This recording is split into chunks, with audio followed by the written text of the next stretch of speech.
Bom dia, boa noite ou boa tarde para quem estiver me ouvindo. Se caso isso chegar até você, lembre-se de uma coisa: será que teremos realmente uma nação, um país, um Estado democrático? Mediante tudo isso, eu tenho minha opinião, relatada pela história, desde uma fraude eleitoral já era uma prática no século XIX, na época do Império, por liberais e conservadores. Por quê? Nas disputas eleitorais, para subverter, manipular a vontade do povo. Será que tem alguma coisa parecida? Ganhou repercussão com características mais padronizadas das chamadas eleições do cacete. Já no segundo reinado, com liberais apoiadores de Dom Pedro II, que se utilizavam de fraudes e, atentem, a intensa violência para angariar a vitória eleitoral. Sabe o que eu acho a respeito dessas eleições agora? Essa que passou. Para mim, tudo começou a ganhar corpo após a sabatina lá de Alexandre de Moraes, se dizendo zelar pela democracia, liberdade de expressão, sendo ele uma peça-chave no tabuleiro para o que está aí. Com apreciação de quem? Michel Temer. Mas antes disso veio a eleição de Bolsonaro, para abrir os olhos do povo para uma suposta nova era democrática, que foi combalida pelo surto da Covid, uma batalha de muitas perdas, inclusive de exposições de corpos em valas, e sem o devido respeito aos que ali pereceram, onde a mídia se fez eloquente, culpando o próprio governo. Caracterizando-o como um governo incompetente, aí teve uma pequena superação: a baixa de preços do combustível, baixa de impostos e etc. A nação já se sentia-se aliviada. Então veio nova eleição, a presidência do país.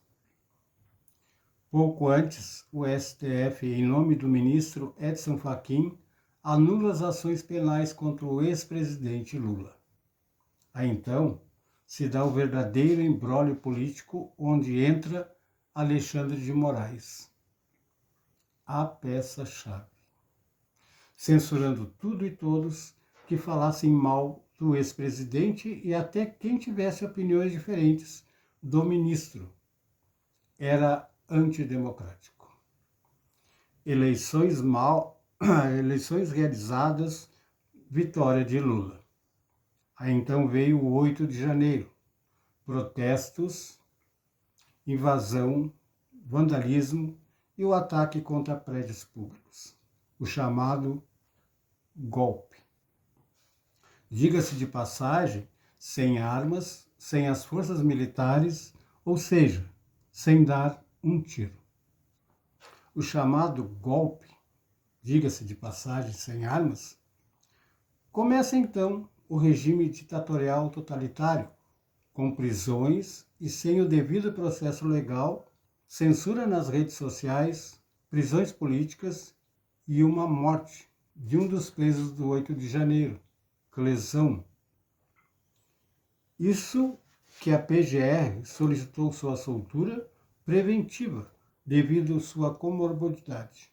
Mas não, o senhor da democracia não aceitou o pedido. Atentem. Veio então diversas críticas, pedido de impeachment de Alexandre de Moraes, ao qual sem resultado até esse momento.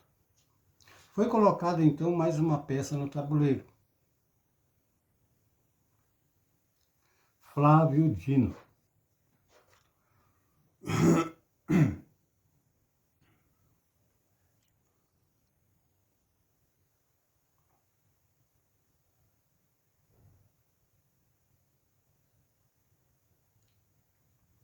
autodenominado e dito pelo próprio presidente da República com orgulho, conseguimos colocar um comunista no STF. Desde então, vem decorrendo vários eventos: cartão de vacina, móveis roubados do palácio, joias desviadas para venda por Bolsonaro e etc. Isso sem contar o desperdício de dinheiro público com viagens do presidente, hotéis caríssimos.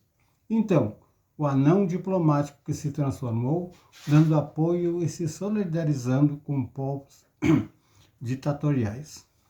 Estava então às portas das eleições municipais. Então foi criado mais uma peça nesse tabuleiro, pouco relevante, mas essencial às causas já elaboradas, chamado Pablo Marçal, que tenho admiração, honestamente. Dando aí início a um elaborado esquema de disputa à Prefeitura de São Paulo, na disputa com Nunes e Boulos. Há de se dizer que ambos fazem parte do sistema, que são a favor de aborto, descriminalização das drogas, ideologia de gênero, desmilitarização da polícia militar, contra escolas militares, ideologia nas escolas e faculdades, contra a propriedade privada e por aí vai. Mas, enfim, diante de tudo isso, soma-se Bolsonaro, conservador de direita, une-se a Nunes, envolvido na máfia das creches, desvio de verbas públicas da educação, e etc. De outro lado, Boulos, envolvido com invasão de propriedades privadas, sendo preso por isso. Com o decorrer das campanhas, Marçal, sendo parte do tabuleiro, começa a despontar nas pesquisas de voto, chegando a estar segundo as pesquisas em primeiro, onde tudo o levava ao segundo turno, chegando a levar até uma cadeirada de Datena em um debate.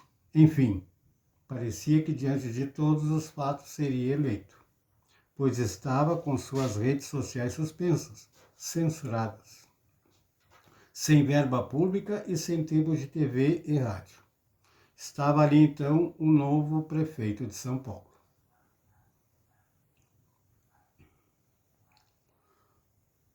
Só que, não. Eis que aí entra o pulo do gato, que é do sistema. Pablo Marçal apresenta um laudo falso contra Boulos, ou seja, já estava ensaiado desde que se iniciou os debates. Foi o início para que se fosse dito que perdera votos por mentir e até pedido de prisão foi feito por um candidato e também por outro santo do Pauoco, Silas Malafaia, por ter enganado seu público. Tudo então uma armação que vem desde 23 de janeiro de 1532, na colônia portuguesa. São Vicente, adivinha onde? Em São Paulo. Então, mediante a tudo isso, o que nós tiramos de conclusões? O sistema está sempre acobertando alguma coisa, mas depois coloca suas garrinhas de fora, como está se vendo agora. Quem vai ser a disputa da capital maior do país? Boulos e Nunes. Ambos realmente, dito pela própria imprensa, envolvidos em escândalos. Se o próprio presidente, que foi preso por corrupção, desvio de verbas, enfim, todo mundo de volta. Acredite quem quiser. Se não quiser acreditar, é muito simples. Pense bem, sua vida depende de políticos? Ora, nós pagamos impostos, nós pagamos o salário deles, os salários até de quem nem foi eleito pelo povo, a gente paga salário e eles acabam mandando prender quem é contra o sistema. Uma boa noite e obrigado.